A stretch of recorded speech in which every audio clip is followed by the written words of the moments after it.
It's time now for a look at the latest in local news. In the news, tomorrow is the big day in the city of Odom as they celebrate their 46th annual Odom Homecoming. Parade gets underway tomorrow morning at 10 a.m., then the platform ceremony is at 11. Full day of entertainment leading up to the community worship service at 5:30 p.m. in the afternoon. Food and arts and crafts booths set up. Kids zone from 11 a.m. to 4 p.m. Odom t-shirts on sale throughout the day. The parade grand marshal is Odom Elementary Teacher of the Year, Amy Fender. Again, it's Odom's 46th annual Odom Homecoming, set for Saturday, October 2nd. The little town with the big heart, Odom, Georgia, getting ready to celebrate its homecoming.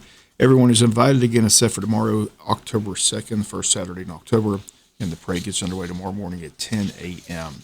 Reminder that if you want to vote in the upcoming City of Jesup and City of Scriven elections, the deadline to do so is Monday, October 4th. If you changed your name or your address since you last voted, you have to update your file by coming into the registrar's office. You can also go online with your driver's license at www.mvp.sos.ga.gov to register to vote, update your file, or request an application for an absentee by mail ballot.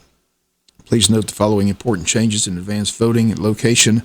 The advanced voting location for the November 2nd election has moved from the Wayne County Courthouse to the Cracker-Williams Annex building, and that early voting gets underway on Tuesday, October 12th, runs through Friday, October the 29th from 8 a.m. to 5 p.m.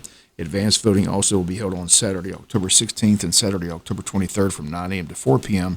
Also, the Cracker-Williams Annex building located at 245 East Bay Street here in Jesup. Only City of Jesup voters and City of Scriven voters are eligible to vote in the upcoming city elections. Due to election law changes, a voter must submit their application for an absentee by mail ballot to the registrar's office no later than October 22nd. Earliest date absentee by mail ballot can be mailed to voters October the 12th. Also, please note the following important changes of Election Day voting locations. Election Day voting location in Jesup for District 1 and 2 has been moved from Bennett Union Church to Hall Richardson Center located at 644 North 4th Street. And the Election Day voting for City of Scriven voters has been moved from the Grace Community Center to the Sam Dreyer Community Center located at 219 Flory Street in Scriven. City of Jesup has a mayor's contested race between Tyrone Johnson and Ralph Hickox. There are 3 city council races taking place in City 1 and District 2, where incumbent Don Darden is on the ballot along with Pamela Schumann. In District 3, 2 candidates, Tim Cockfield and Stephanie Williams. And in District 6, incumbent Bill Harvey and Heather Altman on the ballot. In the City of Scriven, just 2 contested races. Seat 1, incumbent Brandon Harris and Adam Pruitt. Seat 5, incumbent Lonnie Murphy and Tony Brinkley. The mayor, Jason Weaver, running unopposed, as are council members Lee Stevenson, Raquel Wright, and Bobby Gray. The election is set for Tuesday, November 2nd. Wayne County Chamber of Commerce has done a virtual forum with the candidates, and that's going to air on Monday, October the 4th. Video is available for the public to view on their Facebook page at 7 p.m. that evening. Again, you can go to their Facebook.com/Wayne County Chamber to watch the forum. Again, the forum will be available Monday, October 4th at 7 p.m. We'll be back with more news after this word from our sponsor, the commercial messages, so please stay tuned.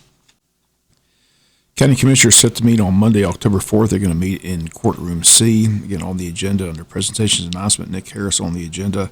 Under citizens' concerns, Daniel Royal to talk about public safety, follow-up to the May meeting. Under new business, consider and approve bids for J.C. Landing Trails, consider and approve bids for a motor grader, consider and approve bids for an excavator. Also appoint their voting delegate to the ACCG Reconnect Conference. Consider and approve resolution to amend the 2021 budget, and consider and approve memorandum of understanding with the Wayne County Industrial Development Authority. Items with the administrator, items with the commissioners. There is an executive session on the agenda. All that set for Monday night, 7 p.m. in Courtroom C. Good news this week for law enforcement officers, firefighters, and first responders. As Governor Kemp announced on Monday, they will soon receive a $1,000 bonus from the state. Up to $100 million in bonuses will come out of the federal COVID-19 relief funds that Democrats in Congress approved in March. Because Kemp has the legal authority to dole out the federal relief funds, law enforcement will not have to wait until the General Assembly meets next year to consider the expenditure. The governor made the announcement at the Capitol this week with State House Speaker David Ross and Attorney General Chris Carr. Other local law enforcement officers and firefighters in attendance. More than 80,000 police and sheriff employees, EMTs, dispatchers, state troopers, and guards, full-time firefighters, and others will be eligible for the bonus. Volunteer firefighters, volunteer first responders, mostly firefighters, will be eligible for a $300 stipend. Kemp says law enforcement officials and first responders answer the call of duty and bravely served on the front line during the fight against COVID, despite all the challenges that were thrown their way. He says we are taking this step as a state to support our men and women in uniform and first responders by providing this well-deserved bonus. COVID pandemic has basically put jury trials in the Brunswick Judicial Circuit on hold, and cases were backed up and calendars full. But come October here in Wayne County, 2 murder trials have dates. Jury selection in the case of State of Georgia versus Earl Watson is set to begin on October 19th in the Wayne County Courthouse. Watson's charged with murder in the shooting death of Gary Floyd, which occurred back on July 30th, 2018 on Little Creek Road. Watson faces an 8-count indictment. The case was scheduled for trial back in March of 2020, but then COVID hit and everything was postponed. Watson's remained out on bond awaiting the trial date. He and his attorney Tracy Brown have appeared in court several times seeking to modify the bond as they asked Judge Stephen Kelly to remove the requirement of an ankle monitor, which Watson is fitting the bill for. And with COVID, the cost continually rises since the trial has been delayed. But twice Kelly stated he would take it under advisement, but has never ruled to remove the monitor. State's case is now being handled by Assistant DA Diane McLeod, who recently retired from her office in Savannah. Once again, the jury selection is set to begin on October the 19th. Second murder trial still has several motions to be heard, and the dates of the motion hearing are set for October 15th and 16th in the case of State of Georgia versus Thomas Harder and his wife Michelle Nicole Roberts, who were charged with felony murder in the shooting death of 60-year-old Luther Harder, which occurred back on November 20th, 2018. Honorable Judge Robert Guy handling this case. This case also was scheduled for trial back on August the 9th, but was continued. Once again, motions hearing in this case set for October 15th and 16th. Then the jury selection in the Earl Watson case to get underway on October 19th. WIFO will continue to follow the Superior Court criminal proceedings at the Wayne County Courthouse. We'll be back with some final news notes after this word from our sponsor of the commercial messages, so please stay tuned. Final notes of news. Governor Brian Kemp is calling legislators back to the Capitol for a special session beginning November 3rd and running 3 weeks to redraw the state's congressional state House and state Senate maps. The once-in-a-decade redistricting process puts Georgia Republicans majority in charge of the state's political boundaries, giving them the ability to draw districts that could gain them a seat in the U.S. House and preserve their dominance in the General Assembly.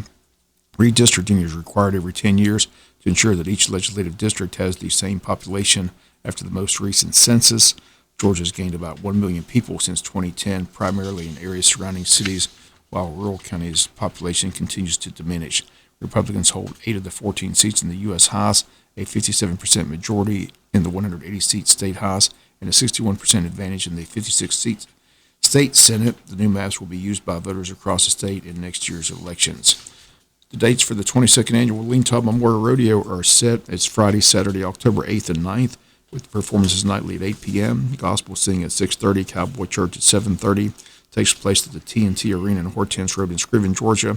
Need more information before the day, call 579-2419 or 256-1034. Ticket prices for adults $15, kids $10, under 6 admitted free. Again, the dates, Friday and Saturday, October 8th and 9th. Today is the oldest living president of the United States' birthday, as Jimmy Carter in Plains, Georgia, turns 97 today. Born in 1924, already has a 37-year-old advantage on Barack Obama, who turned 60 this year. He and his wife Rosalind celebrated their 75th anniversary early this year.